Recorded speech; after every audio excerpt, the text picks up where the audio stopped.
Ake usichazele ukuthi uke wayivakashela yini izikole kuyohlola ingabe ungakanani umonakalo owenzeke ezikoleni ngenxa yalenhlekelele yemvelo? Well, imbiko esinawo njengamanje ukuthi sinezikole ezibalelwa ku-248 ezilimele KwaZulu Natal.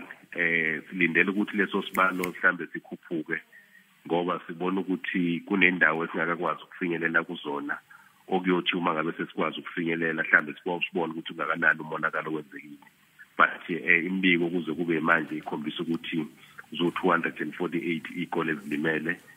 Sizoqhubeka sihambe siyobheka nani uzojoyina ithimba kusasa, kepha kusukela namhlanje kuyale bekade ithimba engineer nezinye ikhulu zomnyango zichitheke isifundazwe sonke ukuyobheka umuntu.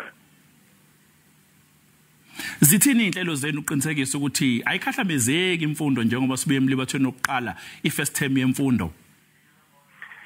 Well, izimo ezinjena zenza ukuthi even inhlelo besinazo zokuvikela isikhathi sokufunda nokufundisa siphazamiseke.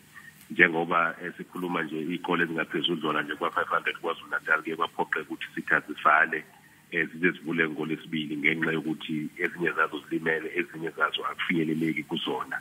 Kepha ke ezinye ziyakwazi ukuqhubeka kungako sithe abazali nothisha kuzofuna babheke ukuthi isimo sezulu sinjani uma kwenzeka ukuthi sishintshe abantwana besesikoleni kuyofuna bakhishwe ngokukhulu ukusheshsha. Kepha ke kulesikhathi ke sikusona sokwenza inhlelo zokuthi sibone ukuthi isikhathi esisilahlekele sisirecover kanjani njengomnyango wezemfundo nanokuqinisekisa ukuthi bayabuya abantwana bakulezi izikole ezikhahlamezekile ngolesibili at least sekukhona indawo abazokwazi ukuthi bafundele kuzona.